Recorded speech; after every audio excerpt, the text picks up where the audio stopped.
Blending करने के लिए हम बेसिकली 4 ब्लेंडिंग टूल्स का यूज़ करते हैं। सबसे पहले आता है हमारा ब्लेंडिंग स्टम्प। ये 1 से लेके 6 साइज के होते हैं। इसमें छोटा, बड़ा, फिर उससे बड़ा, ऐसे करके 6 साइज होते हैं। और छोटे ब्लेंडिंग स्टम्प का यूज़ स्मॉल एरियाज़ में ब्लेंड करने के लिए किया जाता है और बड़े ब्लेंडिंग स्टम्प का यूज़ लार्ज एरिया में ब्लेंड करने के लिए किया जाता है। अब मैं आपको इसे ब्लेंड करके दिखा रही हूँ।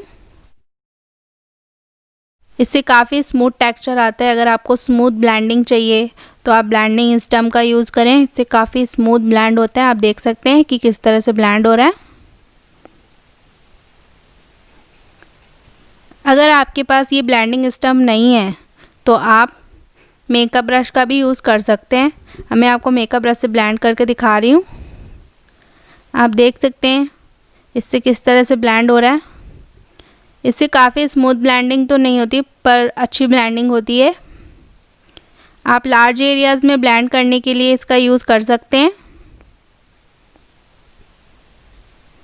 अगर आपके पास ये नहीं है तो आप टिश्यू पेपर का यूज़ कर सकते हैं।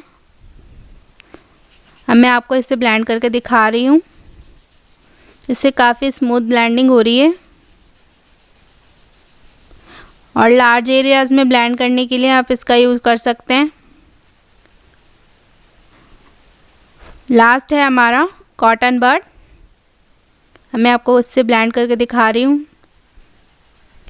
स्मॉल एरियाज़ में ब्लेंड करने के लिए आप इसका यूज़ कर सकते हैं, जैसे आईज़ हो गए, नोज़ के नीचे का जो एरिया है उसमें ब्लेंड करने के लिए आप इसका यूज़ कर सकते हैं।